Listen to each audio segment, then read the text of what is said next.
Conocido mundialmente por su participación en Yes, y lo hizo con su nueva banda y nuevo trabajo discográfico.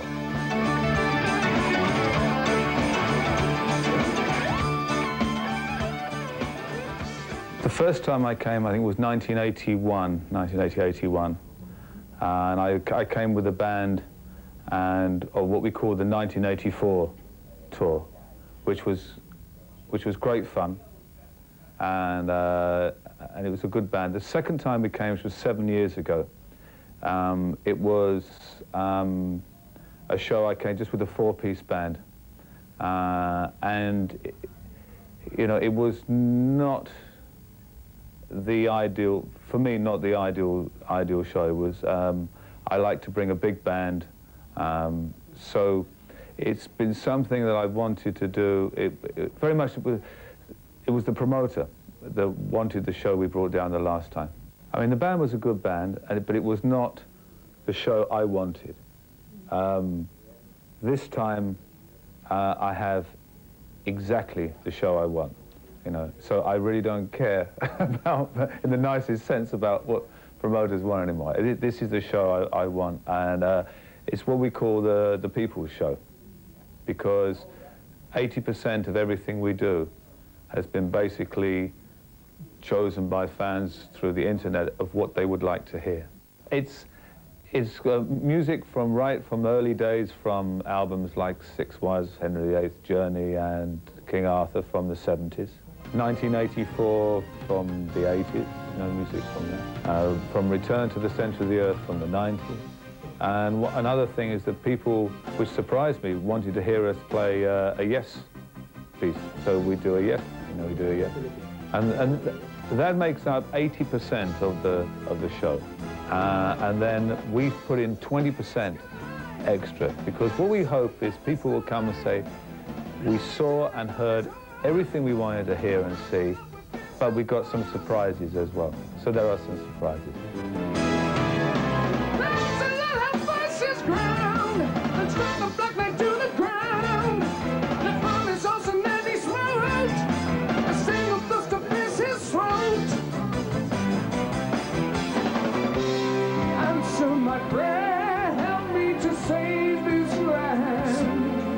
And it's a young band, except for my drummer, who is the same age as me. He is another very old man.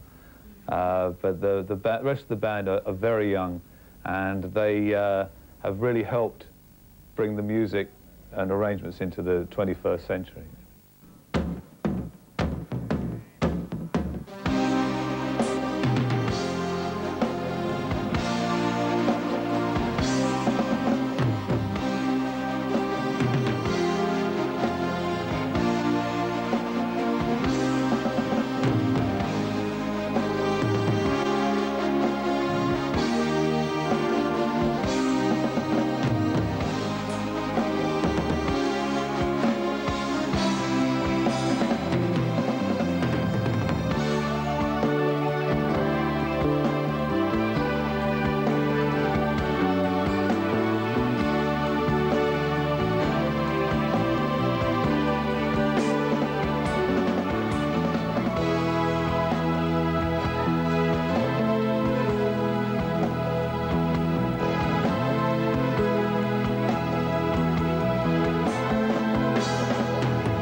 Well, I started, it's a bit like a football team.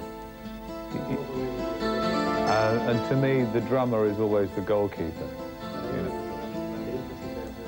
And if you are comfortable with the goalkeeper behind you, then you can build up. And my favorite drummer has always been Tony Fernandez. For over 25 years.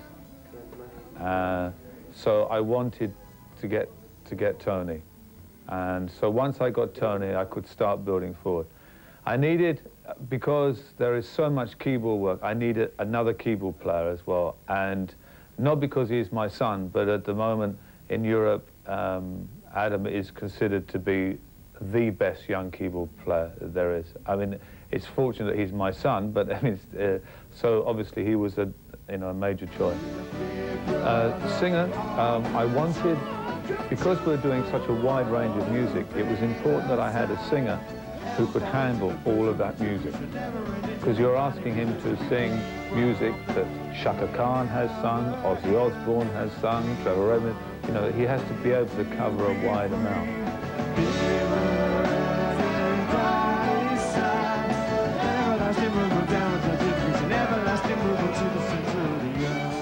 And I knew Damien Wilson from, I first met him when he sang in a band with my son. I first saw him about 6 years ago.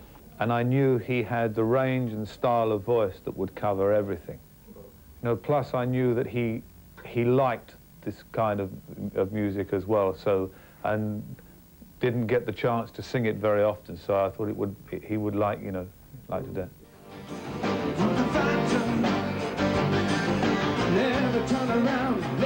I then asked Adam, my son, I said, I need a great young guitar player, and I need a great young bass player. So he said, you need Ant Glynn on guitar. He said, that is the man you want. He is fantastic.